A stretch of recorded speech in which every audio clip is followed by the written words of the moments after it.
Welcome to You Matter in Business. Your hosts today are Ariel, me, and Miriam. Your heart, your brand story, and your success because you matter in your business. So, welcome back to You Matter in Business. I'm Ariel, and my host Miriam is right here with me. Hi, Say Ariel. hi. How are you? Good. Now, last week I said we were going to talk about self doubt, but I was a little bit incorrect. We're actually going to talk about boundaries, and there's a reason we're going to talk about boundaries before the next subject. So we find that a lot of women, a lot of people in general don't have very good boundaries. Women in Hmm. general tend to say they can't say no, they overextend themselves, they do a lot of things for others. And it's very difficult for us, I think, to have boundaries, healthy ones. So, with the work that you do, what have you seen that makes it so hard for women to, draw that line in their business and their lives to get that balance? And why do you think they struggle with just saying no? So I think my work that I am a life coach and I specialize with working with women. And I think that most women have an innate desire to please and to serve. And I think most of my clients, they just want to help out. They just want to get involved with things. And whether that's in their personal lives or in their careers, they just want to please. And I think they want their families to be as happy and healthy and give them as many opportunities as possible. And in their careers, they want to be team players and they want to support other people. They want to go that extra mile. And I think it's just inbuilt in us. And I think business owners as well, I think they want to ensure that they get as many opportunities to grow and build their businesses as possible. And I think as women, we try really hard to be super mums and super wives and super career women and super business owners. And I think we try really hard to do all those things and be all things to all people. And you kind of find yourself being overwhelmed. You find yourself getting tied up in knots. And so I think that's the reason. I think we find it difficult to draw back and to say no and like take a step back and really analyze things. So I think with no clear vision or goals or directions, I think you spend, yeah, as I said, trying to be all things to all people, really. I think you hit on another point that's really good to think about. What is the difference between I'm a woman who loves to serve? I'm not a woman who loves to please. So, what's the difference? So I think so. Serving is obviously giving to people and supporting people and to be there for people. Pleasing people is to be always to be the yes person. I think to always say yes to everything that you're asked to do. So and there is a difference between serving and between just being a yes person. And when you please, what are you getting back from that action? I think you get a feeling that of self-worth um by trying to please other people. You like people to be pleased with you. I think you like people It's an to accept you. external validation. This is an external validation. Yeah. You're absolutely right. So we talked about that in the Now, when last you one. serve, where does you're serving people who aren't maybe as aren't at the same place you are. So you're helping people rise, right? Which means it's work and you've got to pull them up. Yeah. So they may not be able to give back Uh-huh. in reality. So what feeling happens then? Well, that's about self-worth, isn't it? That is about self-worth. It's about the internal feeling, isn't it? It's not an external validation, particularly. Mhm. Although it probably leads to that as well, because the people that you serve will be grateful for what you do for them, and that is an external validation. But it also gives you that sense of self-worth, that sense of being valuable. You sleep really good at night too. Probably. But if you're doing things to please others, it will be harder to set a boundary because your worth is attached to that. Mm-hmm. Because if I'm not getting that external validation, I'm not worthy. Mm-hmm. Whereas when that no longer becomes an issue because I recognize that. I mean, we Mm-hmm. all like compliments. We all like people to, we like testimonials. We're not going to lie. Everybody likes to hear you did a good job. So there's nothing wrong with that. But if my motive is to get that, Yeah. then I'm going to be frustrated because I could get that and get that and get that and still never be happy. Yeah, that's true. That's true. Okay. So go on. So I want to get real for a second. Okay. So, for women who know they need better boundaries, but are totally freaking out about how to actually do it, what are your top tips? And how can they start feeling like they're going, wait a minute, let me figure out how I reworded this. One of the fears with saying no is that they're going to mess up, that the person will abandon them, they'll be rejected. I mean, those are the fears attached to saying yes all the time. Uh-huh. So when you're trying to teach someone to set these boundaries, what are the top tips that you have been able to share that help people control their own inner fears during that?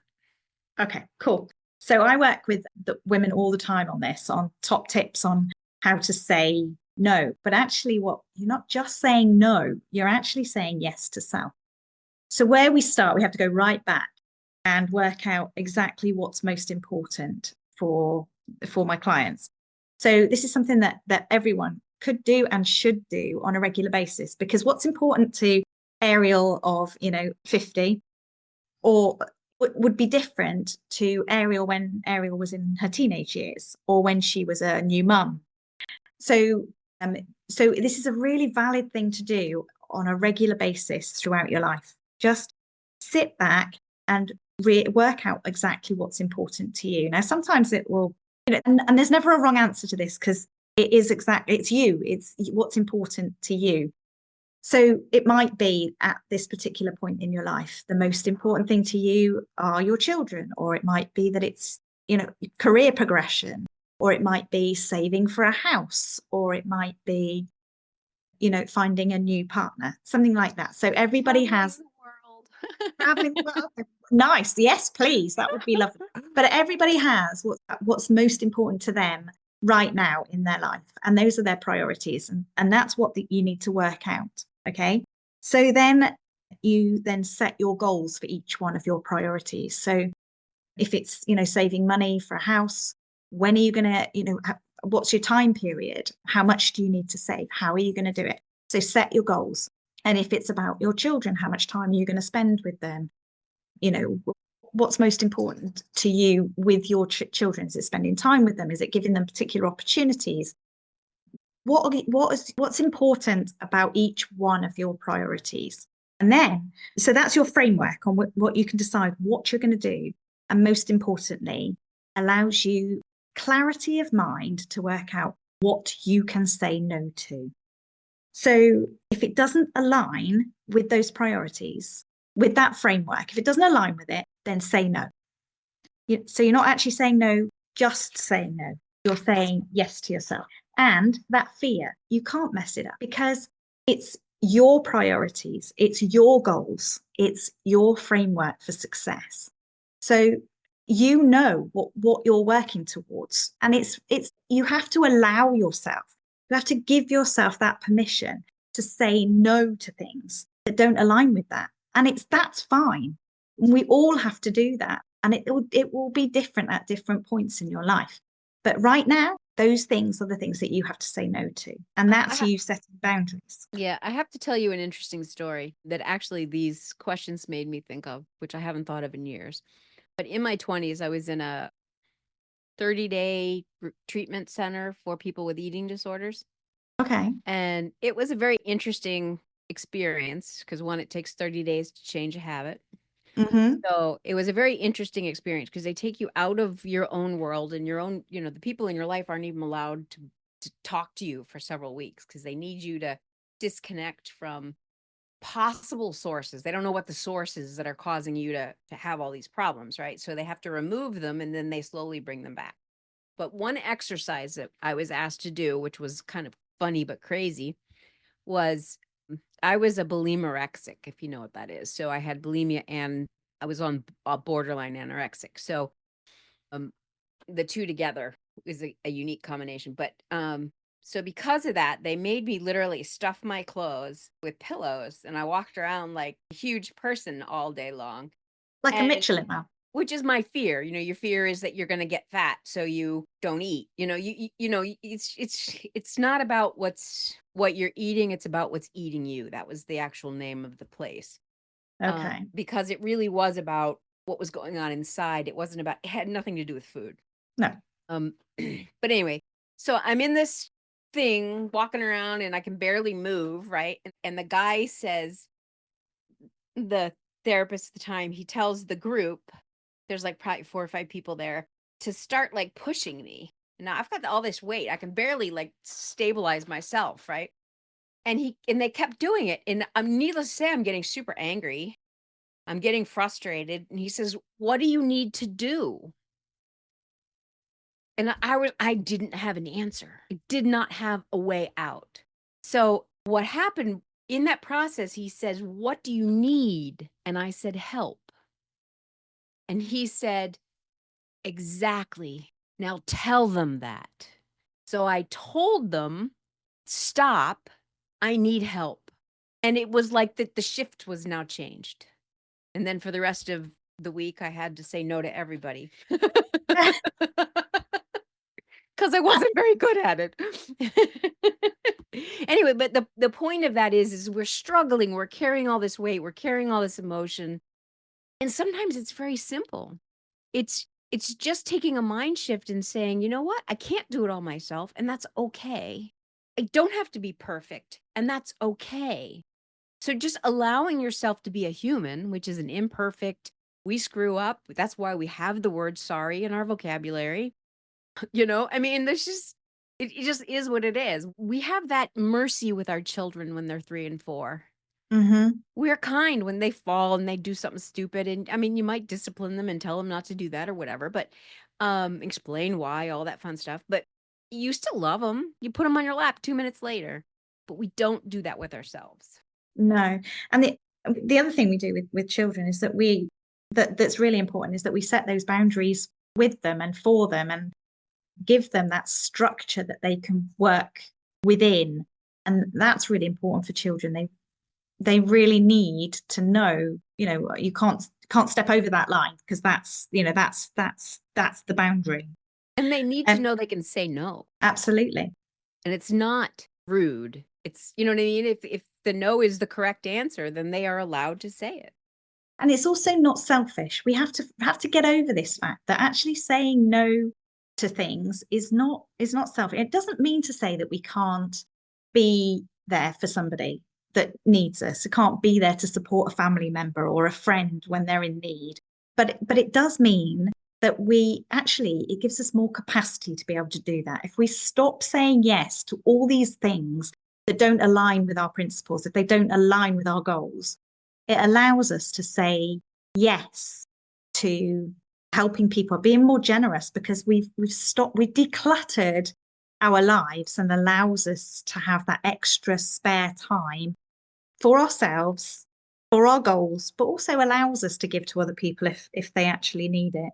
You said something interesting recently online, something about if you don't, I forget how you worded it, but I liked it. It was like feed your, if you don't fill your own cup, you Fill your can't. own cup. You can't fill. Yeah, you see, yeah. So it's a bit like when you're in an aeroplane and Yeah. they that gas that not gas mask. That's the wrong word. I mean that oxygen. Completely The wrong. You the know what I mean? oxygen mask. The oxygen mask. That's the opposite. And that oxygen mask comes down, and they do the whole drill at the beginning, and they tell you, the oxygen mask is going to drop down if you need it, but that you have to put your own mask on before you help out the 3-year-old that sat next to you. And it's exactly that principle. If you haven't put your own gas mask, why am I saying it? Because oxygen is a gas.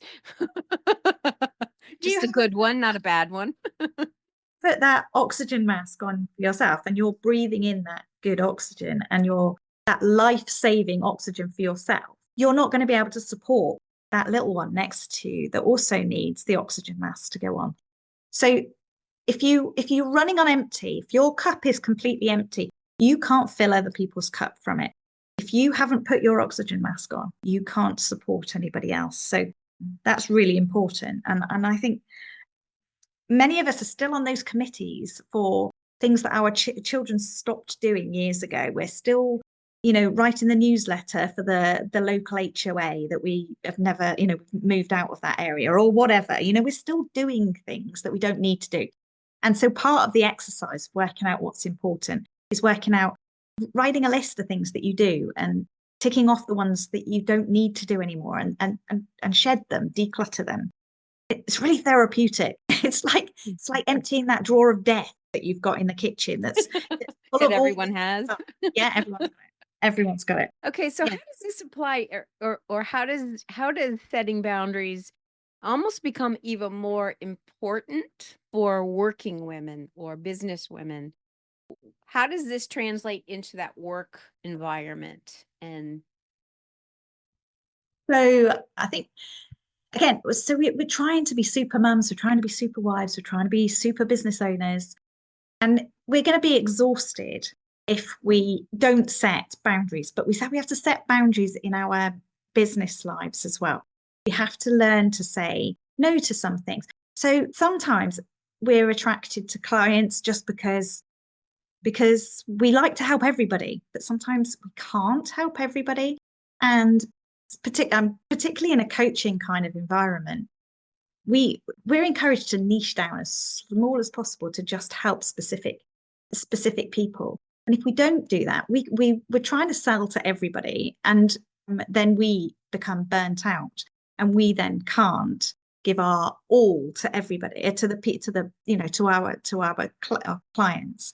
So it's really important to work out what's important in your business life, work out what your goals are for your business, work out what's healthy for your business and what's not healthy for your business, so that you can say no to the things that don't align with your business plan. And that's why it's really important to understand your values, visions, and your aims, work out who your ideal avatar is, what your brand persona is, and how they all fits together, so that you can build up those boundaries around your business as well as around your personal life. And your business will thrive, your business will grow once you have, those defined boundaries as to what you need to do and what you're not going to do. what do you? I know one of the biggest challenges, and I've been doing it for many, many, many years. So I figured this out a long time ago, but I'm curious to see what you have to say on this. One of the biggest struggles, a lot of us, especially after COVID, we work at home. So we have Mm. kids, we have husbands, we have responsibilities, and we're also working there. So are there any tips that you have learned that, or you share with others that help you? Like, I mean, I have a little room and I have an Mm. office, and then I go to my house, even though it's like two steps. But what are some tips that you help like compartmentalize that? So when you go home, you're not thinking about work. And when you're at work, you're not thinking about the laundry needs to be done and all that stuff. Well, I mean, the great thing about WTH, working from home, WFH, working from home, WFH. The great thing about that is that you can do your laundry, you can put the dishwasher on when you go to make yourself a cup of tea and all those kind of things. But you're right, those boundaries are blurred, aren't they? So, and that can give you pressure, especially if you're a business owner. When does the day start? When does the day stop? You know, over. So you're right. One of the things that you can do is that you can have a physical barrier. So one room is set aside for business. You go to that room, you do that business, then you leave that at the end of the day. So you set your times, and you have to be really strict with yourself so that you don't end up working till 9 o'clock at night. You don't start work at 6 o'clock in the morning. You have to be really rigid about that. Otherwise, you are going to burn out. You do need to set those boundaries, those time boundaries, and set your out of office replies for your emails. We live in this now society, and this now society is not healthy. Everybody wants everything done now. And the rise of emails and the rise of social media and the rise of team meetings and all those kind of things means that everyone expects you to respond instantly. Well, stop it. There should be just this like unwritten rule that I'm not going to respond instantly. First of all, you need time to think about your answers, because sometimes I wrote this in a social media post this week about the fact that now is knee jerk. Often you just need to take a step back and really think about the answer that you're going to give. And it'll be a much more considered, healthy response if you've taken a breath before you respond. Sometimes I even write that email and don't press send, go and have a cup of tea, come back again, and then send it. Because sometimes that initial reaction is not a healthy initial reaction. Sometimes if you just rewrite that email, it comes across completely differently. So stop this now society, stop this having to respond. So set your out of office responses, set your time, set a boundary, a physical boundary, so that you Put your phone on mute. It, don't take your phone to the shower. Don't take your phone to the toilet. For goodness sake, this is, but people do, don't they? I And know they do. They talk it's to you while really, they're in there. You're like, please, did I really want to know that? No. so yeah, I mean, I, when COVID hit, I worked in a school, and it took me a while to really change my mindset and change, and accept the fact that I wasn't going to go into work every day and I wasn't going to have that social interaction with people. And I'm a really social person, and I find it really difficult to not have that interaction with people every day. And that took me a while to get used to it. But once I got used to it, I absolutely loved it. I loved the fact that, I could wear a pair of sweatpants to school, to work, that I could put the dishwasher on when I made that cup of tea. And those boundaries were blurred, but they were blurred in my By to my your advantage. definition, Yeah. or So by you took a break from work, which we're supposed to do every so many hours, and you did something while you were on your break. That's cool. yeah. I do that all the time. And do you know what? Even just looking out of the window at the birds feeding off the bird feeder was great for my mental health. Eventually, once you worked out how it was all going to work and worked out the etiquette of working online with other people, it was great. But yeah, you have to be really careful when you are not going into an office, or you haven't got those set boundaries. You have to do them yourself. You have to create them yourself. Yeah, it's a self-control rather than being controlled by others, which Yeah. actually is a way to build self-esteem. Because when you do that for yourself, when you control things around you as much as you can do, when you take the time in the morning to do whatever feeds your heart and your soul, and you drink that coffee nice and slow or whatever it is, and then you say, okay, it's this time, I'm going to go to work. And then when you hit that time that it's time to have lunch, you leave and you go have lunch. When you do those things, when you create that discipline, it becomes much easier to work at home. And then when you leave at Yeah. the end of the day, I can't say that I do this all the time because sometimes I come back, but it depends on what's going on in my family. But if they're all sleeping or something, I might come back because I'm still awake and I got something to do. So, but that's my own choice at that point, right? I don't have to. I choose to, which is a big difference. But Yeah. when you walk away, like as soon as I walk in the kitchen, I'm not at work. Hmm. Yeah. I'm not. And I'm you're not at right. And work. it's So I'm not answering the phone. I had a client once tell me that he called me at 8 o'clock at night, literally swearing at me. He was not nice. And yelling at me because I didn't answer the phone and I wasn't available. And I'm available to my clients 24/7. And I said, I am not. And I never will be. So if that doesn't work for you, then we have to end this working relationship because he was my client. I did work for him. And I think that was one of the last. He had tried to get me to do a few more, but I knew how demanding he was. So mm, again, we set a boundary. I said no to him because he was toxic. yeah. He was demanding, he was rude, nobody has a right to call me at 8 o'clock at night and swear at me. They just don't have a right to do that. And I Hmm. have a right to say, that's not acceptable. Yeah.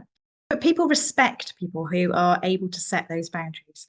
We all think that saying no is it's a weakness, or you're a failure if you're saying no to things. But actually, no, you're not. it's actually a strength to be able to set those boundaries and say, to know exactly what you're prepared to do and what you're not prepared to do, to know what aligns with your own goals and what doesn't, and to stick to those boundaries. People respect that. But there are ways of saying no without being rude, and without losing that professionalism. So I give my clients top tips on how to say no. So the first thing you do is you practice saying it, sometimes to a mirror, just because then you know what it looks like. Because sometimes your facial expressions can be rude as well. So practicing saying it to a mirror is not a bad idea. But also, so work out how you can say it without being rude, being polite, but also being assertive. And so I give them scripts. So things like, thank you for the opportunity to do that, but unfortunately, I don't feel that I have the capacity to take that on right now. There's nothing rude about that. It I don't sets have the your boundary. bandwidth. Yep, Exactly. absolutely. Bandwidth, capacity, whatever. Or, do you know what? I really love what you're trying to do there. And I wish you all the luck in the world with it, but it doesn't fit with my priorities right now. But I really hope that you find someone else that perfectly fits with your aims. Again, nothing rude about that at all. But it's really clear to them that, no, I'm not going to do that. That doesn't work for me. So, it's learning to say no in a strong way is really important as well. And it actually is empowering to say no to people at times. Just, don't say no just for the fun of it, but it puts you back in control of the situation. It puts you back in control of your life. Instead of being a passenger in your own life, it puts yourself back in that driving seat. And that's Or the really, ping pong or the pinball being flapped all over the game with the little paddles. yeah. um, okay, you brought up an interesting thing. I think one of the keys here is a word you used. And it's, I think, I was not raised this way. So I was raised very passive aggressive. Our whole family was passive aggressive. We weren't allowed to argue. We didn't fight. We didn't talk about things. We just kind of like, you held your anger in. You weren't allowed to be angry, those kind of things. So that's a distortion. That's not accurate. You feel anger. You are angry. That is just what it is. So what do you do with the anger? That's the question. There's nothing wrong with anger. It's a feeling. Um, but learning to be assertive, which means you're not being aggressive. Mm-hmm. And I think when you're learning to be assertive, you are going to you're not going to walk a straight line.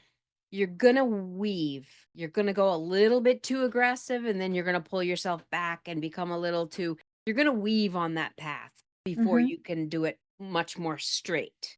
Mm-hmm. Just because if your nature was passive, when you're trying to be the other, you tend to overshoot. It's kind of like sailing. You tend to tack back and forth. But that learning to be assertive as a woman and teaching our children to be assertive.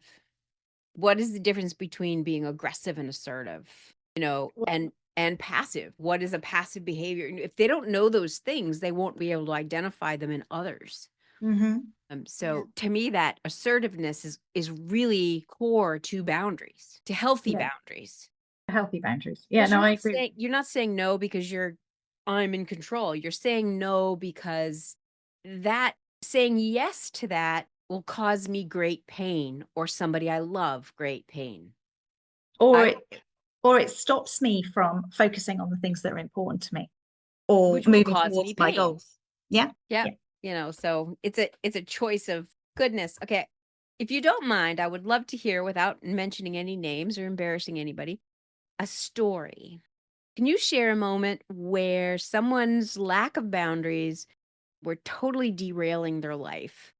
And then another where strong boundaries were like this incredible turning point. When they got that point to that shift, that mind shift, that paradigm shift, how Yeah. much that changed them. So yeah, I love sharing the success stories of my clients. So I remember one client vividly, and she admitted to being a complete people pleaser. And if she's listening to this, she'll know exactly who she is, because she used that term a lot during our sessions. So yeah, she was a complete people pleaser. She always wanted to say yes to everything. Every opportunity that she was offered, she would say yes, for her family, for her business. she would constantly just say, yeah, yeah, yeah, we'll get involved with that. And when she came to me, she was completely burnt out. She admits to that. She was completely fatigued and she had no direction. She didn't know, she was going through life at 100 miles an hour, but she never felt like she was giving her best to anything. She was just frazzled. Her health was suffering. Her relationship with her children and her husband was suffering. And her business was suffering from a lack of direction. So that's why she sought out a life coach.